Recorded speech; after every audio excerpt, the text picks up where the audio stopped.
Morning students ਅਸੀਂ ਅੱਜ ਕਹਾਣੀ ਪੜਾਂਗੇ। ਕਹਾਣੀ ਹੈ ਗੁੰਮਸ਼ੁਦਾ।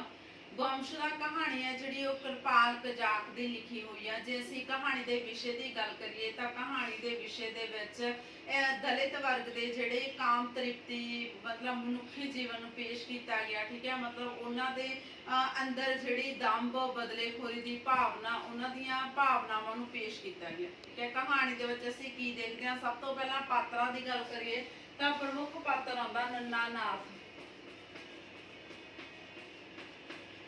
ठीक है, नन्ना नाथ का पहला वाला नाम की है नैणू, इहदी पत्नी का नाम की है गुलजारू।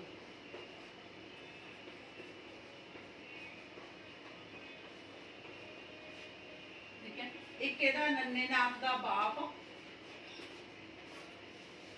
ते एक करैक्टर आउंदा इहदे च चंद कौर।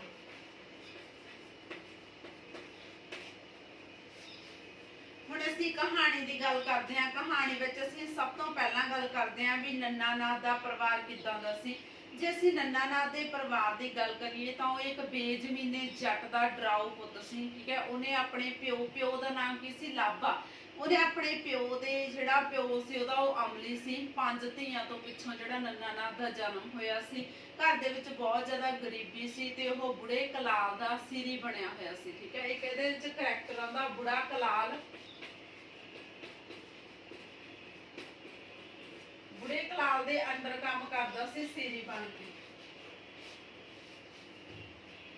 ਠੀਕ ਹੈ, ਤੇ ਲਾਭੇ ਦੇ ਸਿਰ ਇੰਨਾ ਕਰਜ਼ਾ ਸੀ ਕਿ ਬੁੜੇ ਕਲਾਲ ਦੇ 2 ਛੜੇ ਭਰਾਵਾਂ ਨੂੰ ਨੈਣੂ ਦੀਆਂ ਮੁਟਿਆਰਾਂ ਦੇ ਸਾਕ ਦੇ ਕੇ ਨਹੀਂ ਸਿਤਰਿਆ। ਮਤਲਬ ਉਹਦੀ ਗੱਲ ਕੀਤੀ ਗਈ ਆ ਵੀ ਜਿਹੜਾ ਨੈਣੂ ਸੀ, ਨੈਣੂ ਨੰਨਾ ਨਾਥ ਦਾ ਪਿਓ ਸੀ ਲਾਭਾ, ਉਹਦੇ ਸਿਰ ਬਹੁਤ ਜ਼ਿਆਦਾ ਕਰਜ਼ਾ ਸੀ ਤੇ ਜਿਹੜਾ ਸਾਰਾ ਕਰਜ਼ਾ ਸੀ ਲਾਉਣ ਦੀ ਜ਼ਿੰਮੇਵਾਰੀ ਨੰਨਾ ਨਾਥ ਦੀ ਸੀ। ਨੈਕਸਟ ਗੱਲ ਕਰਦੇ ਹਾਂ ਬੁੜਾ ਕਲਾਕ ਦਾ ਸਿਰੀ ਬਣਨਾ।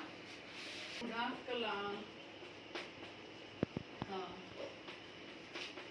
ਨੰਨਾ ਨਾਥ ਨੂੰ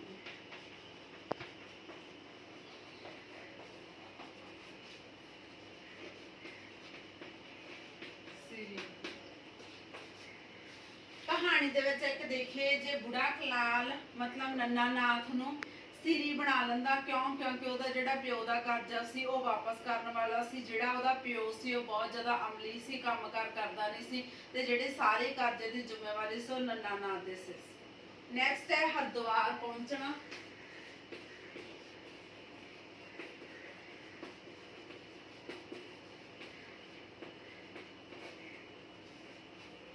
ਕਹਾਣੀ ਦੇ ਵਿੱਚ ਅਸੀਂ ਕੀ ਦੇਖਦੇ ਹਾਂ ਵੀ ਨੈਣੂ ਦੇ ਸਾਹਮਣੇ 2 ਹੀ ਰਾਹ ਸੀ। ਹੁਣ ਨੰਨਾ ਨਾਥ ਦਾ ਨੈਣੂ ਕਹਿ ਕੇ ਇੱਥੇ ਕਹਾਣੀ ਨੂੰ ਪੇਸ਼ ਕੀਤਾ ਗਿਆ। ਕਹਿੰਦੇ ਜਾਂ ਤਾਂ ਉਹ ਆਪਣੇ ਪਿਓ ਦਾ ਕਰਜ਼ਾ ਲਾਉਣਾ ਚਾਹੁੰਦਾ ਸੀ ਤੇ ਜਾਂ ਉਹਦੇ ਸਿਰ ਚੁੱਕਣ ਦਾ ਮੁੱਲ ਤਾਰਨਾ ਚਾਹੁੰਦਾ ਸੀ। ਮਤਲਬ ਜਾਂ ਕਰਜ਼ਾ ਚੁੱਕਣ ਦਾ ਮੁੱਲ ਤਾਰਨਾ ਚਾਹੁੰਦਾ ਸੀ।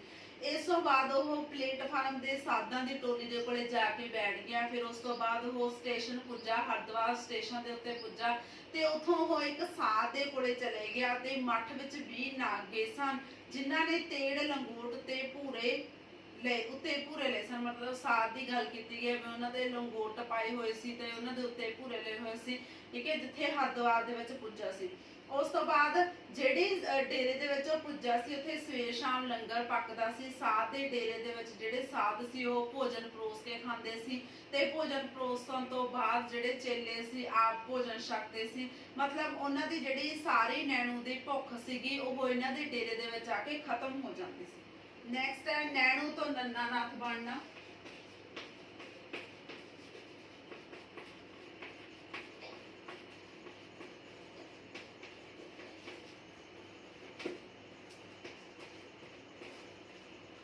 ਜਦੋਂ ਨੰਨਾ ਨਾਥ ਸੀ ਉਹ ਡੇਰੇ ਦੇ ਵਿੱਚ ਰਹਿਣ ਲੱਗ ਗਿਆ ਸੀ ਤੇ ਜਿਸ ਦਿਨ ਤੋਂ ਨੈਣੂ ਤੋਂ ਨੰਨਾ ਨਾਥ ਬਣਿਆ ਸੀ ਤਾਂ ਉਹਦੇ ਜਿਹੜੇ ਸੂਏ ਦੇ ਨਾਲ ਕੰਨ ਪੜਵਾ ਦਿੱਤੇ ਸੀ ਤੇ ਉਸ ਤੋਂ ਬਾਅਦ ਉਹਦੇ ਮਤਲਬ ਕੰਨਾਂ ਦੇ ਵਿੱਚ ਮੁੰਦਰਾਂ ਪਾ ਦਿੱਤੀਆਂ ਸੀ। ਕਾਮ ਕ੍ਰੋਧ ਨੂੰ ਮਤਲਬ ਆਪਣੇ ਤੋਂ ਦੂਰ ਰੱਖਣਾ ਉਹਨੂੰ ਕਿਹਾ ਗਿਆ ਸੀ। ਇਸ ਤੋਂ ਇਲਾਵਾ ਆਪਣੀ ਆਤਮਾ ਦੀ ਸੁਣਨਾ, ਇੱਛਾ, ਮਾਸ ਤੇ ਗ੍ਰਹਿਸਥ ਜੀਵਨ ਨੂੰ ਤਿਆਗਣਾ, ਮਤਲਬ ਜਿਹੜੀਆਂ ਸਾਰੀਆਂ ਚੀਜ਼ਾਂ ਤੋਂ ਵਰਜਿਤ ਕੀਤਾ ਗਿਆ ਸੀ।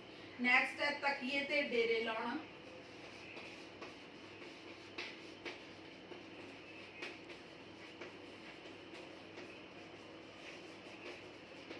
ਹੁਣ ਜਦੋਂ ਨੰਨਾ ਨਾਥ ਨੇ ਇੱਕ ਤਰੀਕੇ ਦੇ ਨਾਲ ਜੋਗ ਹੀ ਧਾਰਨ ਕਰ ਲਿਆ ਸੀ ਤੇ ਉਸ ਤੋਂ ਬਾਅਦ ਉਹਨੇ ਪਿੰਡ ਤੋਂ ਕੁਝ ਕੋ ਕੋਹਾਂ ਦੀ ਵਿੱਥ ਤੇ ਤਕੀਏ ਤੇ ਡੇਰਾ ਲਾ ਲਿਆ ਸੀ ਤੇ ਉੱਥੇ ਧੂਣੀ ਲਾ ਕੇ ਬੈਠਾ ਸੀ। ਪਿੰਡ ਦੇ ਲੋਕ ਉੱਥੇ ਆਉਂਦੇ ਜਾਂਦੇ ਸੀ ਤੇ ਜਿਹੜੀ ਉਹਦੀ ਪਤਨੀ ਸੀ ਗੁਲਜ਼ਾਰੋ, ਉਹ ਵੀ ਉਹਦੇ ਸਿਰ ਤੇ ਕੋਲੇ ਆ ਚੁੱਕੀ ਸੀ। ਮਤਲਬ ਉਹਨੇ ਇੱਕ ਤਰ੍ਹਾਂ ਦੇ ਨਾਲ ਤਕੀਏ ਨੂੰ ਡੇਰਾ ਮੰਦਰ ਬਣਾ ਲਿਆ ਸੀ। ਠੀਕ ਹੈ ਜੀ। ਨੈਕਸਟ ਹੈ ਗੁਲਜ਼ਾਰੋ ਦੀ ਹਾਲਤ।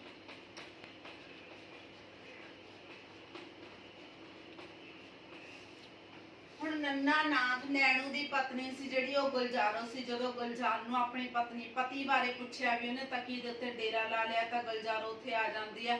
ਠੀਕ ਹੈ, ਰੱਜ ਕੇ ਰੋਂਦੀ ਆ ਤੇ ਮਤਲਬ ਜਦੋਂ ਨੈਣੂ ਮਤਲਬ ਘਰੋਂ ਚਲਾ ਜਾਂਦਾ ਤਾਂ ਤੀਜੇ ਮਹੀਨੇ ਪਿੱਛੋਂ ਹੀ ਉਹਦੇ ਪੁੱਤਰ ਦਾ ਜਨਮ ਹੋ ਜਾਂਦਾ। ਫਿਰ ਉਹ ਉੱਥੇ ਡੇਰੇ ਦੇ ਉੱਤੇ ਪਹੁੰਚ ਜਾਂਦੀ ਆ, ਬਹੁਤ ਜ਼ਿਆਦਾ ਰੋਂਦੀ ਆ ਤੇ ਪਰ ਉਹਦੇ ਜਿਹੜਾ ਨੈਣੂ ਹੁੰਦਾ ਉਹਦੇ ਮੂੰਹੋਂ ਹਰੀਓਮ ਹਰੀਓਮ ਹੀ ਸਵਾਸ ਨਿਕਲਣ ਲੱਗ ਜਾਂਦੇ ਆ। ਠੀਕ ਹੈ, ਗੁਲਜ਼ਾਰ ਨੂੰ ਹੋਰ ਕੁਝ ਨਹੀਂ ਤਾਂ ਉਹਨੂੰ ਕਹਿੰਦੀ ਆ ਵੀ ਉਹ ਜੇ ਮੇਰਾ ਧਿਆਨ ਨਹੀਂ ਤਾਂ ਆਪਣੇ ਬੱਚੇ ਦੇ ਬਾਰੇ ਸੋਚ ਲਵੇ ਵੀ। ਜਦੋਂ ਉਹਨੂੰ ਫਿਰ ਉਸ ਤੋਂ ਬਾਅਦ ਕੁਝ ਸਮੇਂ ਪਿੱਛੋਂ ਜਦੋਂ ਉਹਨੂੰ ਹੋਸ਼ ਆਉਂਦੀ ਹੈ ਤਾਂ ਗੁਲਜ਼ਾਰੋ ਦੀ ਝੋਲੀ ਦੇ ਵਿੱਚ ਪਿਆ ਹੁੰਦਾ। ਮਤਲਬ ਇਸ ਤਰੀਕੇ ਦੇ ਨਾਲ ਗੁਲਜ਼ਾਰੋ ਦੀ ਹਾਲਤ ਨੂੰ ਪੇਸ਼ ਕੀਤਾ ਗਿਆ। ਨੈਕਸਟ ਹੈ ਗੁਲਜ਼ਾਰੋ ਨਾਲ ਗੱਲਬਾਤ।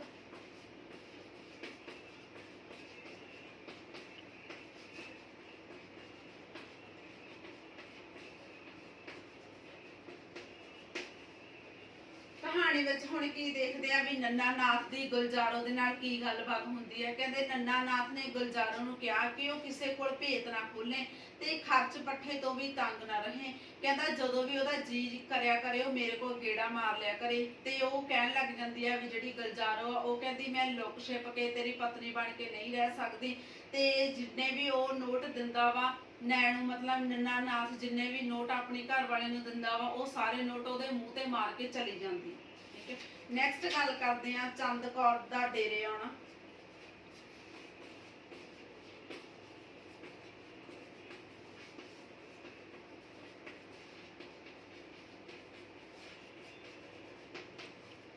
ਹੁਣ ਨਵਾਂ ਕਰੈਕਟਰ ਚੰਦ ਕੌਰ ਹੈ ਜਿਹੜੀ, ਉਹ ਡੇਰੇ ਆ ਕੇ ਰਹਿਣ ਲੱਗ ਜਾਂਦੀ ਆ। ਠੀਕ ਹੈ, ਤੇ ਉਸ ਤੋਂ ਬਾਅਦ ਤਕੀਏ ਦੇ ਮਤਲਬ ਜਿੰਨੀ ਵੀ ਪੂਜਾ ਕਰਦੀ ਆ ਉੱਥੇ ਬੈਠੀ ਰਹਿੰਦੀ ਆ, ਭਗਤੀ ਕਰਦੀ ਆ। ਜਿਹੜਾ ਨੰਨਾ ਨਾਥ ਹੈ ਉਹਨੂੰ ਕਿਤੇ ਨਾ ਕਿਤੇ ਗੁਲਜ਼ਾਰੋ ਦੇ ਭੁਲੇਖੇ ਚੰਦ ਕੌਰ ਦੇ ਵਿੱਚੋਂ ਦੀ ਪੈਣ ਲੱਗ ਜਾਂਦੀ ਹੈ। ਨੈਕਸਟ ਹੈ ਚੰਦ ਕੌਰ ਦਾ ਅਚਾਨਕ ਛਪਣਾ।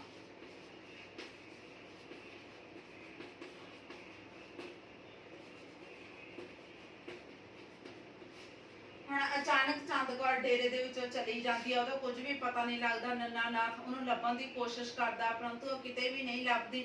ਨੰਨਾ ਨਾਥ ਨੂੰ ਪਹਿਲੀ ਵਾਰੀ ਅਹਿਸਾਸ ਹੁੰਦਾ ਵੀ ਉਹ ਸ਼ਰਧਾਲੂਆਂ ਦੀ ਭੀੜ ਦੇ ਵਿੱਚ ਇਕੱਲਾ ਹੀ ਆ। ਨੈਕਸਟ ਹੈ ਚੰਦ ਦਾ ਵਾਪਸ ਪਰਤਣਾ।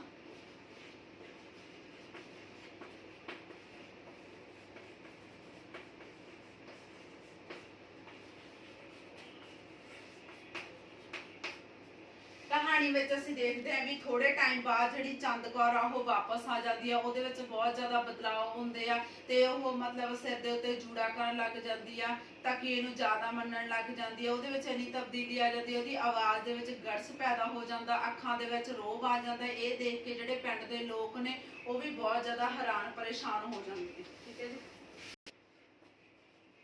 ਚੰਦ ਕੌਰ ਵਿੱਚ ਬਦਲਾਅ।